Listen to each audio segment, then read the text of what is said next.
Everyone, welcome back to my channel. आज के video में मैं आपके साथ शेयर कर रही हूँ मोहन थाल की रेसिपी। हम बिल्कुल मिठाई वालों की तरह मोहन थाल बनाएंगे। ये बहुत ही फेमस रेसिपी है गुजरात की, वहाँ इसे बहुत अच्छे से खाया जाता है। अब क्योंकि रक्षाबंधन का त्यौहार आ रहा है तो क्यों ना हम भी इसे घर पर बनाएं। हम कोई भी शॉर्टकट फॉलो नहीं करेंगे, सारे प्रोसेस जो मिठाई वाले फॉलो करते हैं बिल्कुल वैसे ही प्रोसेस फॉलो करते हुए हम बहुत ही अच्छे और दानेदार बिल्कुल परफेक्ट मोहन थाल बना करके रेडी करेंगे। तो चलिए शुरू करते हैं इसका क्विक रेसिपी वीडियो। मोहन थाल बनाने के लिए आपको चाहिए होगा बेसन। अगर मोटा बेसन आपके पास है तो बहुत अच्छी बात है, अगर नहीं है तो रेगुलर बेसन के साथ भी आप इसको बनाएंगे तो भी इसका टेस्ट और टेक्सचर बहुत अच्छा आएगा। तो यहाँ पे आपको ध्यान रखना है मेज़रमेंट का। सबसे पहले मैं यहाँ पे 2 कप बेसन नाप करके ले रही हूँ। अगर आप कटोरियों से नाप रहे हैं, प्लेट से नाप रहे हैं, जिस भी बर्तन से नाप रहे हैं, एक ही बर्तन से 2 कटोरी 2 प्लेट नाप करके ले लीजिएगा बेसन। अब आपको यहाँ पे बेसन को चालने की ज़रूरत नहीं है। अगर आपके बेसन में थोड़ी बहुत दाल की गुठलियाँ हैं तो उसके लिए आप बेसन को चाल सकते हैं। तो ये देखिए मैंने 2 कप बेसन नाप करके बिल्कुल ऊपर तक भर करके ले लिया है। इन दोनों कप बेसन को इसमें हम डालेंगे। अब ये 2 कप बेसन में जाएगा घी।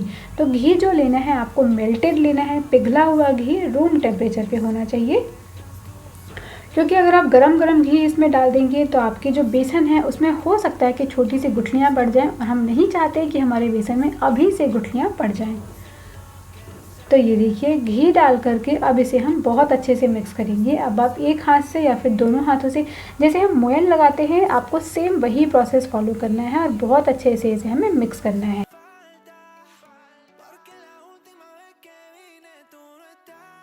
घी डाल करके हमने जब इसे मिक्स किया है तो इसका टेक्सचर आप देख सकते हैं। थोड़ा मोयन लगाने के बाद जैसा टेक्सचर होता है ना बेसन या फिर मैदे का, वैसा हो गया। अब हम इसमें ऐड करेंगे दूध थोड़े से सॉफ्टनेस के लिए। हमारा जो मोहन थाल है उसमें हम थोड़ी सॉफ्टनेस भी चाहते हैं, इसीलिए अभी इसमें हम दूध ऐड करेंगे और दूध डाल के भी फिर से इसे हम अच्छे से मिक्स कर लेंगे। आपका दूध, बेसन और जो हमने घी डाला है उनके साथ अच्छे से कंबाइन हो जाना चाहिए। तो ये देखिए मिक्स करने के बाद यहाँ पे हमें इस तरीके का मिश्रण मिल जाता है। अब इसे हम छान लेंगे। तो आपने देखा मैंने हर चीज़ों को बिल्कुल नाप के लिया है। अगर आप नाप का प्रोसेस फॉलो करेंगे, हर चीज़ नाप के लेंगे तो आपका मोहन थाल बिल्कुल परफेक्ट बन जाएगा। छानने के लिए मैं इस तरीके की छन्नी ले रही हूँ। अगर आप जिससे आटा छानने की छन्नी होती है उससे भी छान सकते हैं, या फिर आप दूसरा काम ये भी कर सकते हैं, आप ये सारा काम मिक्सी में कर लीजिए तो आपको छानने की भी ज़रूरत नहीं पड़ेगी। बट मुझे ऐसा लगता है कि ये वाला प्रोसेस ज़्यादा इजी है। फटाफट हमने सारी चीज़ों को हाथ से मिक्स किया है और एक बार छलनी की हेल्प से छान लेंगे तो जो भी लम्स हैं वो निकल जाएंगे। तो धीरे धीरे करके सारा अपना बेसन हम छलनी में डालते जाएंगे और इस तरीके से हिलाते हुए अच्छे से छान लेंगे। अब छानने के बाद आप देखिए बेसन आपका बिल्कुल दरदरा हो गया है ना, बिल्कुल ग्रेनी टेक्सचर का हो गया है बिल्कुल बेसन। अब इसे हम रेस्ट करने के लिए छोड़ देंगे लगभग 10 मिनट तक के लिए। मीनवाइल जब तक हमारा बेसन रेस्ट कर रहा है हम एक पैन या फिर थाली को ग्रीस कर लेते हैं। आप उसे घी लगा करके चिकना कर लीजिए, नहीं तो आप मेरी तरह एक केक टिन ले लीजिए, उसमें बटर पेपर लगा करके ग्रीस करके ऐसे अच्छे से साइड में छोड़ दीजिए। क्योंकि जब हमारा मोहन थाल बन करके रेडी हो जाएगा तो तुरंत ही उसे हम ट्रांसफ़र करेंगे अपने ग्रीस किए हुए थाली या फिर बर्तन में। अब चलिए बेसन देखिए, बेसन भी अच्छे से सेट हो चुका है। 10-15 मिनट के लिए मैंने इसे छोड़ दिया था। अब एक कढ़ाई लेकर के उसमें डालेंगे घी। कढ़ाई में जाएगा 3/4 कप मेल्टेड घी। अगर आप घी को मेल्ट करके नापेंगे तो आपका जो मेज़रमेंट है वो बहुत ही इक्वल आएगा, बराबर से आएगा। अगर घी हम गाढ़ा लेते हैं तो हो सकता है कि वो थोड़ा ज़्यादा हो जाए या फिर थोड़ी कम क्वान्टिटी में हो जाए। तो अब घी डाल करके इसे हम गर्म करेंगे। घी जैसे ही हमारा सारा अच्छे से पिघल गया है अब इसमें जाएगा हमारा मिक्सचर वाला बेसन, जिसमें हमने दूध और घी अच्छे से मिक्स करके रखा है, जो हमने ऑलरेडी मोयन लगा के रखा है। अब ये बेसन डालने के बाद आपको इसे लगभग 20 से 25 मिनट तक मीडियम टू हाई फ्लेम पे चलाना है। गैस का फ्लेम आपको बिल्कुल धीमा और बिल्कुल तेज़ भी नहीं करना है, मतलब मीडियम हाई पे जिसमें हम सब्जियां वगैरह बनाते हैं उस फ्लेम पे रख करके आप इसे लगातार चलाते जाएं और भूनते जाएं। मोहन थाल के लिए बेसन हम जितना ज़्यादा भूनते हैं उसका टेस्ट उतना ही अच्छा आता है।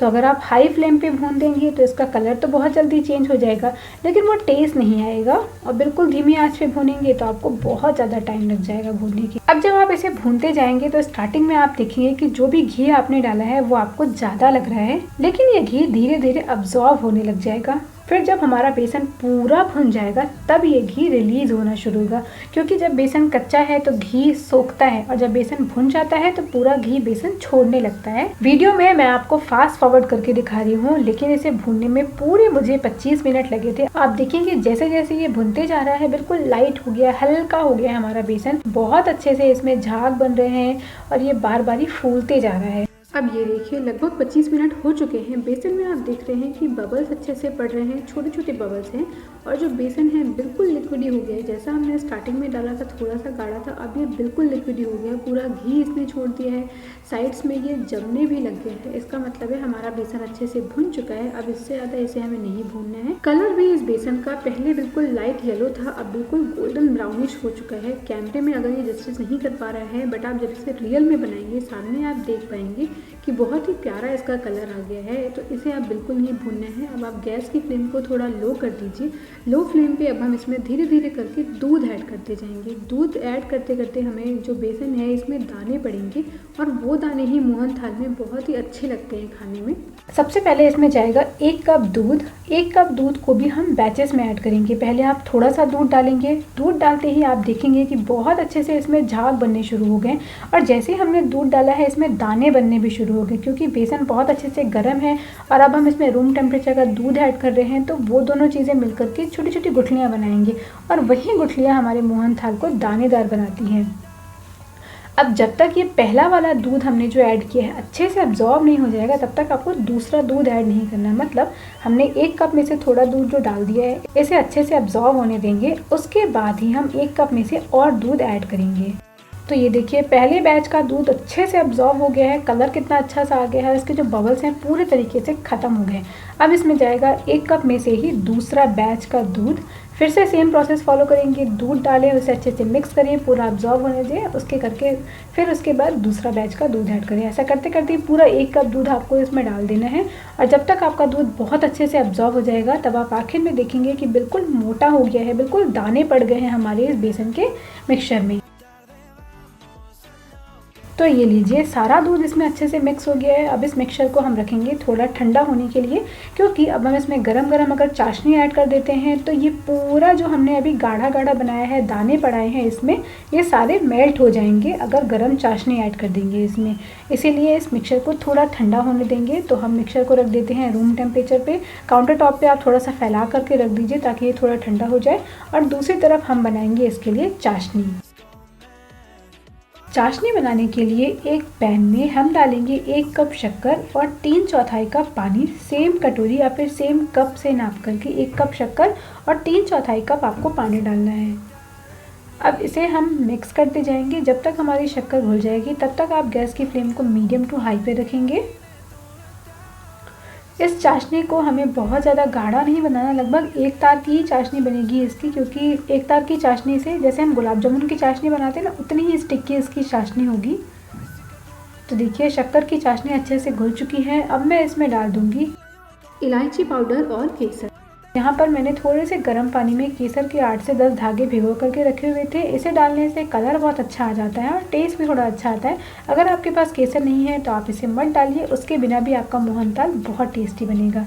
तो चलिए केसर डाल करके अब इसे हम गैस की हाई फ्लेम पे लगभग 5 मिनट तक उबलने देंगे। पूरे 5 मिनट तक उबलने के बाद अब इसका एक टेस्ट करेंगे। तो प्लेट पे थोड़े से शक्कर को ऐसे उठा करके डाल दीजिए और 1-2 ड्रॉप को हल्का सा ठंडा होने के बाद टच करेंगे तो आपके हाथों के बीच में बिल्कुल चिपचिपा सा लगना चाहिए और बहुत ही छोटी सी धार आपको इसमें दिखेगी, कोई मोटी सी स्ट्रिंग आपको नज़र नहीं आएगी, बिल्कुल एक तार सी बनेगी। अब गैस की आँच हम बंद कर देंगे और चलते हैं अपने मोहनथाल की तरफ। जो हम मिक्सचर को ठंडा होने के लिए रखा था, मिक्सचर हमारा हल्का सा रूम टेम्परेचर पे आ चुका है। अब वापस से इसे रखेंगे गैस के ऊपर। अभी आपको गैस की फ्लेम बिल्कुल लो रखनी है, बिल्कुल लो फ्लेम पे इस हम पैन को चढ़ाएंगे और जो हमने चाशनी बना ली है पूरी चाशनी इसमें डाल देंगे। अब आप इसे धीरे धीरे करके मिक्स करते जाइए। अभी ये बहुत ज़्यादा लिक्विडी आपको दिख रहा है, धीरे धीरे जैसे ये पकेगा ये गाढ़ा होते जाएगा मोहन थाल दो तरीक़ों से खाया जाता है। एक होता है हलवे की तरह, जैसे अभी हमने बना दिया, इसकी जो कंसिस्टेंसी हो गई है अभी ये हलवे की तरह हो गई। आप इसे ऐसे ही कटोरी में लेकर के चम्मच से खा सकते हैं, या फिर आप इसकी बर्फ़ी जैसा सेट कर लेंगे, उस तरीके से भी मोहन थाल खाया जाता है। तो आपको जिस तरीके से मोहन थाल खाना पसंद है आप वैसे खा सकते हैं, या तो हलवे की तरह खाइए या फिर बर्फ़ी की तरह सेट करके खाइए। अगर आपको हलवे की तरह खाना है तो इसी स्टेज पे आप गैस की आंच को बंद करके इसे खा सकते हैं। अगर आप बर्फ़ी की तरह खाना चाहते हैं तो आपको इसे थोड़ा सा और पकाना होगा। तो थोड़ा सा इसे और पका लेते हैं, क्योंकि हम भी इसे बर्फ़ी की तरह सेट करना चाहते हैं। तो इसे 1 से 2 मिनट तक और पकाएंगे। अब आप देख सकते हैं इसकी जो कंसिस्टेंसी है थोड़ी गाढ़ी हो गई है, और ये साइड्स भी छोड़ने लग गए हैं कढ़ाई के। तो अब हम इसे सेट करेंगे। अब इस स्टेज पे ये बहुत अच्छे से जम जाएगा। तो हमने ऑलरेडी जो अपना बर्तन ग्रीस करके रखा है उसमें हम ट्रांसफ़र कर देंगे अपने मोहन थाल के मिक्सचर को, और अच्छे से लेवल करके इसे सेट करने के लिए रखेंगे। ये बहुत गर्म है तो ध्यान से सारा प्रोसेस फॉलो करिए। इस तरीके से फैला के मैंने बिल्कुल लेवल अप कर दिया है। अब इसके ऊपर थोड़े से पिस्ता हम डाल देंगे डेकोरेट करने के लिए। आप इसके ऊपर चांदी का वर्क भी लगा सकते हैं, कटे हुए बादाम डाल दीजिए, कटे हुए पिस्ते डाल दीजिए थोड़े से सुंदर दिखने के लिए, या फिर आप बिल्कुल प्लेन मोहन थाल बना करके भी तैयार कर सकते हैं। तो अब चलिए इन्हें हल्का सा प्रेस कर देंगे ताकि ये इसमें सेट हो जाएं, और फिर ये मोहन थाल हमारा सेट हो जाएगा। आप इसे रूम टेम्परेचर पे यानी किचन के काउंटर पर ही 4 से 5 घंटे तक के लिए छोड़िए, ये धीरे धीरे सेट हो जाएगा। थोड़ा अगर एक्स्ट्रा आपको टाइम लग रहा है तो आप इसे आराम से सेट होने दीजिए। कभी कभी होता है कि मोहन थाल 4 से 5 घंटों से ऊपर भी टाइम लेता है सेट होने के लिए। तो ये देखिए मैं वीडियो क्लिप में आपको ये प्रोसेस फटाफट करके दिखा रही हूँ, क्योंकि ऑलरेडी ये रिकॉर्डेड वीडियो है। अब मोहन थाल को हम अपने टिन से बाहर निकाल देंगे ताकि हमें ये अच्छे से कट करते बने। आप देख रहे हैं बहुत ही सॉफ्ट है और बड़ी आसानी से ये चाकू से एक बार में ही कट जा रहा है। आप इसे अपने मनचाहे शेप में कट करिए। मैं आपको इसके दाने दिखाती हूँ, बहुत ही अच्छे इसमें दाने पड़े हुए हैं। आपको खाने में इसका टेक्सचर ऐसा लगेगा ही नहीं कि आपने इसे बेसन से बनाया है या फिर नॉर्मल के घर के बेसन से बनाया है। बहुत ही अच्छा इसका टेक्सचर आता है, बिल्कुल मुंह में जाते ही ये घुल जाएगा और आपको ये मोहन थाल ज़रूर पसंद आएगा। तो मेरा वीडियो यहीं पे ख़त्म होता है। इस फेस्टिवल में आप अपने घर पे ये मिठाई ज़रूर से बना करके ट्राई करिए और मुझे कमेंट करके ज़रूर बताइएगा। तो चलिए मैं वीडियो यहीं पे ख़त्म करती हूँ, मिलती हूँ आपसे नए रेसिपी वीडियो के साथ। तब तक के लिए take care and bye bye.